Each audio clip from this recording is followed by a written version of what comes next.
আমরা সবার খেলা দেখছি, সব দলের খেলা দেখছি, বারবার আমরা ভুল করতেছি, আর ভুল করা যাবে না।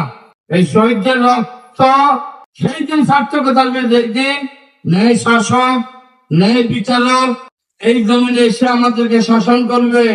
এই এলাকা থেকে এই দিন একটা প্রার্থী দিয়েছেন বাংলাদেশ জামায়াত ইসলামী, ওনাকে দাঁড়িপাল্লায় মাকে ভোট দেবেন আপনারা। 4ই আগস্ট আমার ছেলে 55টা গুলি খেয়ে জমিন থেকে চলে যায়। একটা মানুষ মারতে 55টা গুলি লাগে না, একটা মানুষ মারতে 1 গুলি যত।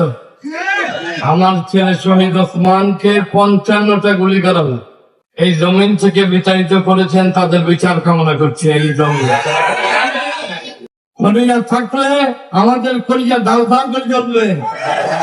আমরা সন্তান হারাইছি, আমাদের কাছে কেমন লাগে আমরা জানি। সম্মানিত উপস্থিতি, আপনাদের এই কেরানীগঞ্জে সুদক্ষ সুযোগ্য একজন প্রার্থী জামায়াত ইসলাম দিয়েছে। দাঁড়িপাল্লায় মার্কা ওনাকে ভোট দিয়ে বিজয়ী করে আপনার ঘরে ফিরবেন। আমার আপনাদের প্রতি আমার দাবি, এই সকল শহীদদের পক্ষ থেকে আমি আপনাকে বিনীত করজোড় অনুরোধ করব, এই এলাকা থেকে এই দিন একটা প্রার্থী দিয়েছেন বাংলাদেশ জামায়াত ইসলামী, ওনাকে দাঁড়িপাল্লায় মাকে ভোট দেবেন আপনারা। এই শহীদদের রক্ত সেই দিন সার্থকতা আসবে যেদিন ন্যায় শাসক, ন্যায় বিচারক এই জমিনে এসে আমাদেরকে শাসন করবে। আমরা একজন যোগ্য প্রার্থী পেয়েছি, ইঞ্জিনিয়ার সাহেব এখানে ইলেকশন করবেন, আমরা ইনশাআল্লাহ তাকে ভোট দেবো। আপনারা সবাই দেবেন তো? আমি শহীদদের পক্ষ থেকে বিনীত করজোড় অনুরোধ করবো, দাঁড়িপাল্লা মার্কা ভোট দিয়ে ওনাদেরকে জয়যুক্ত করবেন ইনশাআল্লাহ। কারণ এই জমিনে সৎ শাসকের দরকার। আমরা সবার খেলা দেখছি, সব দলের খেলা দেখছি।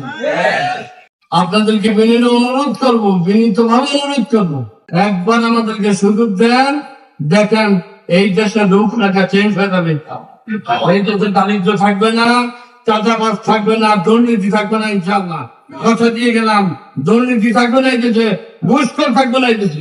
আমরা যেই জায়গায় যে জিনিসটা রাখার সেই জিনিসটা আমরা রাখি নাই, বারবার আমরা ভুল করতেছি, আর ভুল করা যাবে না। এই 2000 শহীদদের রক্তে রাজপথ রাঙা হয়ে গেছে, আমরা রক্ত দিতে চাই না।